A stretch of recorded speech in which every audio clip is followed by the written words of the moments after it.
I stepped through the door expecting celebration. Instead, I watched my world fall apart in silence. Welcome back to Wives Gone Wild. We appreciate you. What spot are you in today?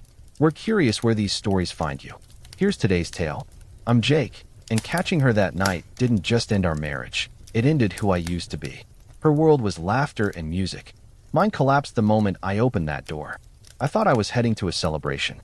Emma had told me it was for our friend Darren's promotion. Big news, big night, she said, eyes twinkling as she nudged me to come fashionably late. She said she'd be there early to help set up. Typical Emma, always choreographing a scene. I should have sensed it. The way she practically pushed me out the door that evening. The way she texted me twice to make sure I was still on time. But I didn't question her. I trusted her. When I arrived, the place was packed. Friends, music, drinks flowing. On the surface, it looked like any other party. But something was wrong. The energy felt brittle. Smiles too quick. Conversations dying when I passed. And then came the whisper. A woman I barely recognized, a friend of Emma's, I think, brushed past me with a glance full of pity. You might want to check the guest room upstairs, she said softly, like she couldn't bear to say more. At first, I thought she meant someone was sick. Or maybe someone needed help. But as I moved through the house, people stopped making eye contact. My pulse pounded harder with every step. The hallway upstairs was quiet. Too quiet. My hand trembled as I reached for the door. I didn't knock. I just opened it. There she was. Emma, my wife. Her dress wrinkled, her lipstick smudged. And beside her, half-dressed and guilty, was a man I didn't recognize. One of the new guys from her office, maybe. His shirt hung open. Her hand was still on his chest. They sprang apart like someone had thrown cold water on them. She froze when she saw me, mouth slightly open, eyes wide, like a kid caught stealing. He looked like he wanted to disappear. And me? I didn't say a word. I just stood there. Everything inside me went still. No screaming. No chaos. Just silence. I turned, walked out, and left them in the wreckage.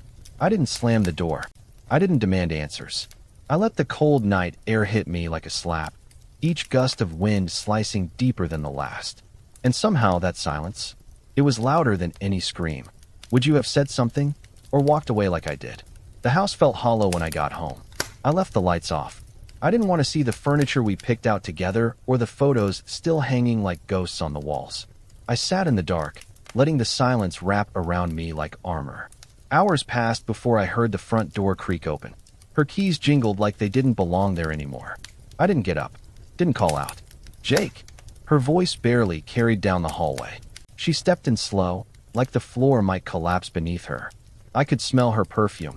Familiar, but suddenly foreign. That scent used to mean she was close. Now it made my skin crawl. She hovered near the edge of the room, like she didn't know if she was allowed in her own home. I didn't look at her. Couldn't. I can explain, she began. I raised a hand, not even turning her way. Don't. My voice sounded like someone else's. Cold. Final. She stood there in the quiet, waiting, maybe hoping I'd change my mind. But I didn't move. Eventually, she turned and left the room, her footsteps retreating like an echo. That night, I slept on the couch. Not because I had to, but because our bed suddenly felt like a lie I couldn't crawl into. In the morning, I found her at the kitchen table, staring into a glass of water like it might offer her forgiveness. We need to talk, she said quietly, without looking at me. I didn't answer right away, just sipped my coffee, slow and deliberate. The warmth did nothing to soften the bitterness in my chest. Finally, I set the mug down and looked at her. Then talk. Her hands trembled as she wrapped them around the glass. I know I hurt you. I know what I did was unforgivable. But I want to try. Try what?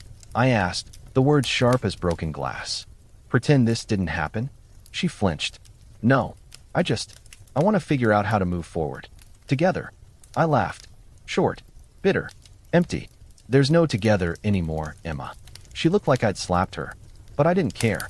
Something inside me had frozen that night. And no apology was going to thaw it. Next came the question I couldn't avoid. What now? She sat across from me like a stranger in our own kitchen. Sunlight streamed through the window, hitting the table between us. The same table where we once laughed over morning pancakes and late-night takeout. But this morning, there was no laughter. Just a woman trying to speak, and a man who no longer knew if he could listen.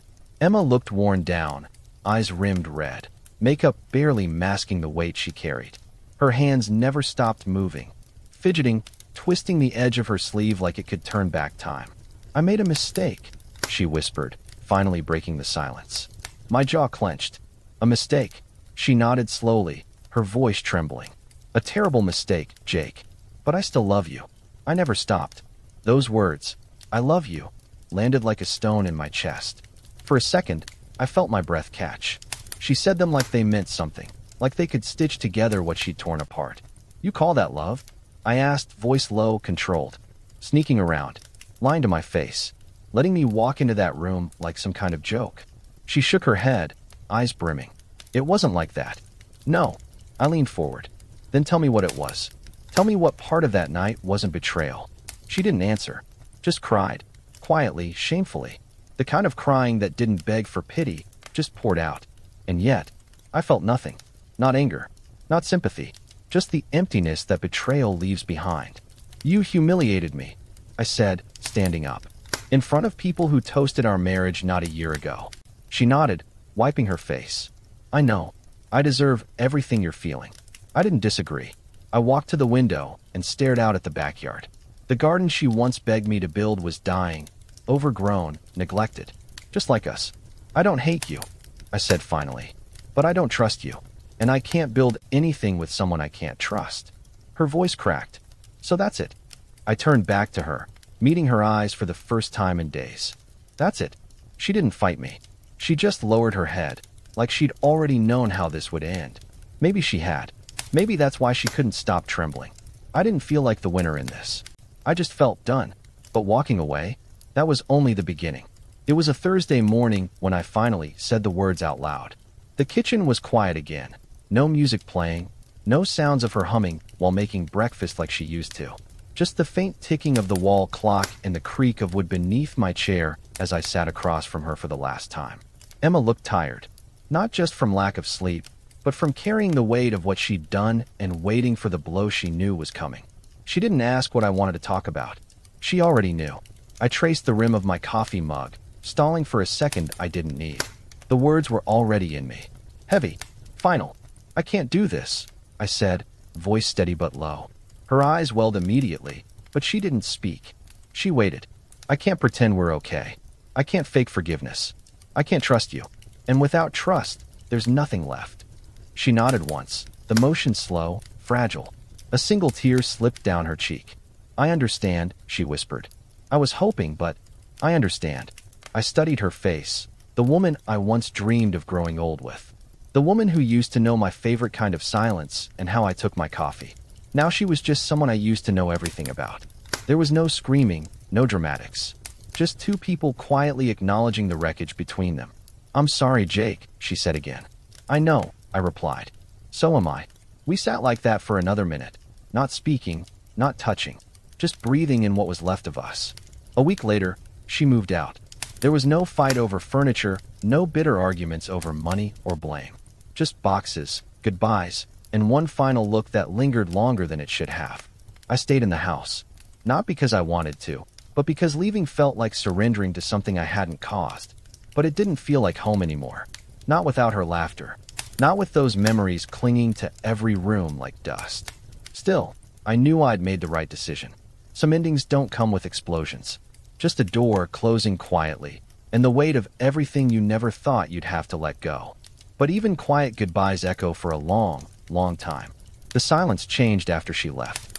At first, it was unbearable. Every corner of the house felt haunted. Her coffee mug still sat in the dishwasher. One of her sweaters, the blue one she always wore on rainy mornings, was tucked behind the laundry door. I didn't have the heart to throw it out. Not yet. The nights were the hardest. That stretch of time between brushing my teeth and trying to sleep. That's when the memories came rushing in. Her laugh echoing from the hallway. Her feet tucked under mine beneath the covers. I would lie there, eyes wide open, and wonder how love that deep could turn to dust so fast. But morning always came. And slowly, I started to rebuild. I signed up for a boxing class, just to hit something that wouldn't hit back. I went on long walks, letting the wind clear the fog in my head. I even joined a local trivia night with coworkers, something Emma used to drag me to, but now I chose for myself. Some days I laughed. Genuinely. Not because things were okay, but because I needed to remember that I could. Other days, I barely made it out of bed. Grief, I've learned, doesn't follow a straight path. It loops, backtracks, hits hard on quiet Tuesdays for no reason at all. But I didn't numb it. I didn't rush it. I let myself feel everything. Anger, regret, longing, even the brief flickers of hope that I might be okay again. Because pretending would have been another kind of lie. And I was done with lies. I still don't know if I've fully moved on. Some scars don't fade. They just stop bleeding. As for Emma, I haven't heard from her. Don't know where she is. Don't care to. She made her choice. I made mine. And life, messy, unsteady, honest life, goes on. Maybe that's enough for now. What about you? Have you ever had to walk away from something that once meant everything?